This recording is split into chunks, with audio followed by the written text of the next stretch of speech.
Hello Capricorn, welcome to the Black-Hearted Oracle. Now before we get started, I'd like to pay homage and reverence to Mother Sustainer, Father Creator, and of course my beautiful ancestors.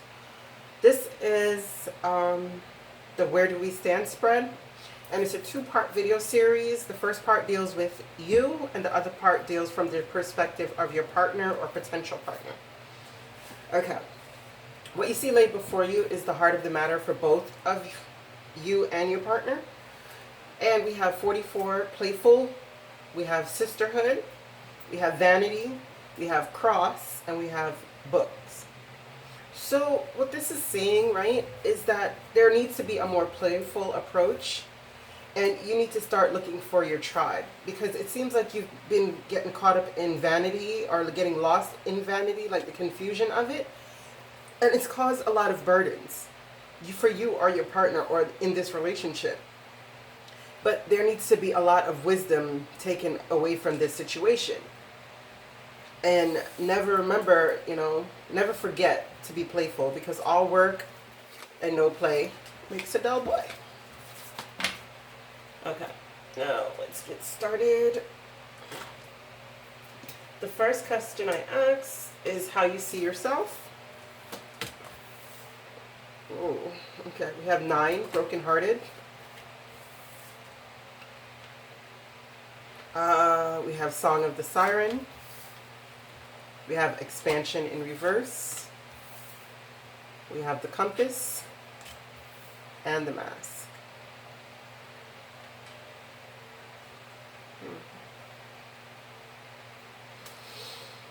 Okay, Capricorn. Well, there's no way around or avoiding that, but it seems like you've been brokenhearted. Your heart has been through a lot, right?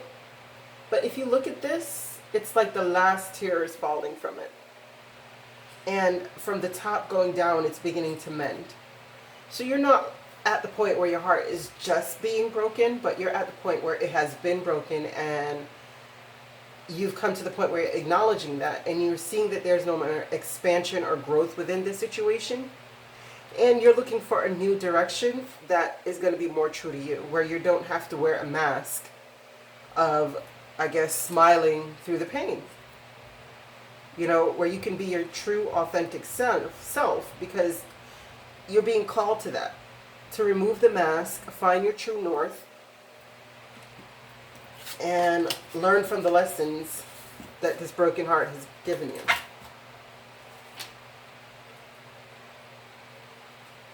Next, we asked how you view your partner or potential partner, and it's door to romance, door to personal healing and happiness in reverse. We have the Mirror, prayer, gamble in reverse, anchor, and stork.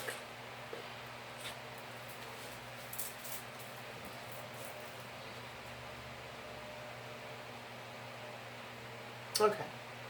It seems as though you are viewing your partner as someone who is very romantic. Like they lead with lust or passion is probably a better word. You know? But you see that there's a lot of things within them that is unhealed. A lot of ways that they're not truly happy because they haven't done the healing work that they need to do. All that is happening is that they're bandaging, I guess, your broken heart with passion. And they're thinking that that is what will keep your heart contained, and that is what gives them the key to your heart, is the door to romance, the passion, the lust. But really, it's offering no healing. And there really needs to be a true self-examination and a deep introspect. You know, because someone has gambled what was supposed to be something stable, something faithful, something very stable and faithful. Somebody has gambled with it, and now the lesson is to not gamble that. To keep hope. And for them to do the proper self-examination that leads to this door to personal healing and happiness to be turned upright.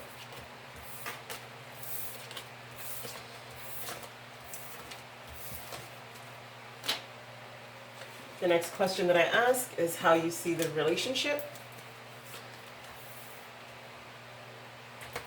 We have fifth chakra. We have experiments. We have trickery. And we have home. I love when I see this card because that's the type of house that I would like, a cob house. So every time I see it, it's a confirmation for me to keep going. Side note, sorry. Okay, what this is saying is how you're seeing the relationship is that there is a lot of unspoken things. You know, this card is a 33, so it's a master number, right? And this is the throat chakra, the fifth chakra. So it's telling you that there's a lot of trickery here. And it says manipulation of nature, forcing change, cruelty in the pursuit of knowledge, and arrogance. So it's telling you like there's a lot of manipulation happening within this relationship, a lot of trickery. But the lesson to be learned is that the stability is necessary in this relationship. You know, that there could be something great coming out of it, a lot of stability, a lot of abundance, a lot of happiness. But there's a lot of unspoken words or words that are being used to manipulate either each other or the other partner, and it's causing things to be imbalanced. You understand? Because this card speaks of the victim and the tricker, they're both wrong. The tempter and the tricker are both wrong. So it's like everybody loses in the end, and the stability comes into question. The next question that I ask is what you're expecting. And so when this card is in reverse, it's dealing with the yang phase. So Atlantis, rapid development, success, excellence, homeland,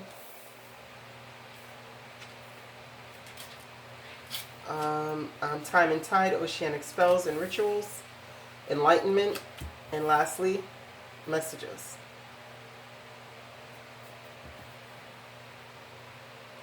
So you're expecting to rapidly move forward towards success, to get to the end of your journey, to get to the point of your dreams and everything is established and building, like it's a settled thing. It's no more of this ritualistic highs and lows, you know, the ebbs and flows of this relationship. I don't think you're ready for that. I think you've gotten all the enlightenment out of the situation necessary. But the lesson out of this relationship is exactly that. Is don't miss the messages that this was meant to teach you. The enlightenment that you were meant to gain from it, don't miss it. You know, because this person is sitting there on the sand drawing hearts on the sand representing the love, but the tide is going to come in and wash that all away, right? And yang is a time of action. So that's exactly what you're looking for. You're looking for something to be stable, something to be set into stone. Lastly, the outcome is 23, all tied up. Happy family in reverse, number 4. Telepathy. Gratitude.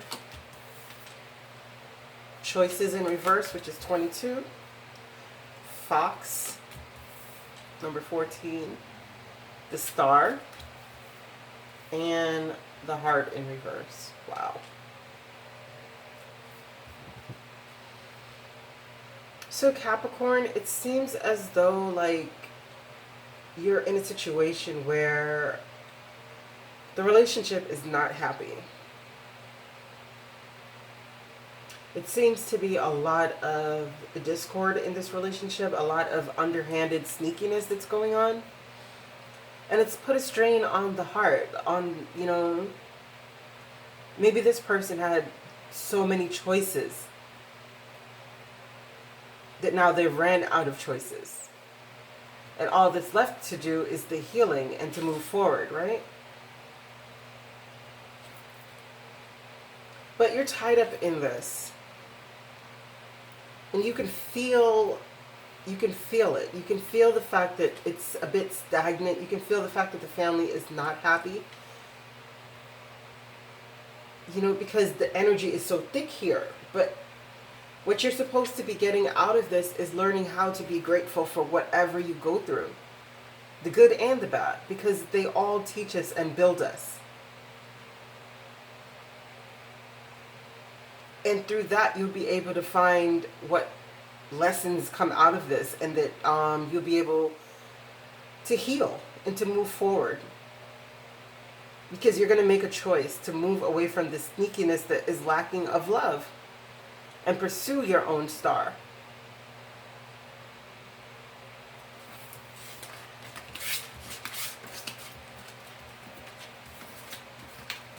Okay, closing guidance. We have 2. The first is centering, number 28. Everyone who's been getting this card. And it says, never leave your center. Count your bad points as well as your good. Yeah, exactly. What is good and what is bad are most often purely relative. If you sense the weakness within yourself, explore it. It may become a source of your greatest strength. As you sit like a sacred Buddha amid the pandemonium of your life, always remember that the situation or person who has the ability to upset you the most, to pull you off your center, is your greatest teacher in the process of centering. Remember that a focus on negativity can become your addiction. When you center yourself in your power, you release your need for constant distraction from your center. Very powerful message. The next one is 5, quickening. And it says, you can never really teach a warrior about the unknown with words. You must use experience. But if you look into the eyes of a woman of power, you may catch up with her a little. She has years of truth ahead of you. However, her eyes can quicken you like a river heading toward the rapids. Open yourself with love, not with understanding. You cannot love with your mind. Listen from your heart.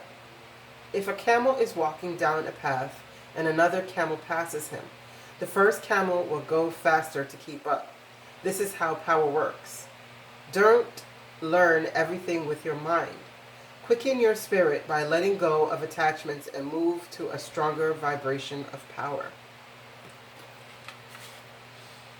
Wow. Capricorn, this message for you is very on point. Like, it's telling you that no matter what has happened in your relationship, that you must always remember that we all come in this world alone and we all leave alone.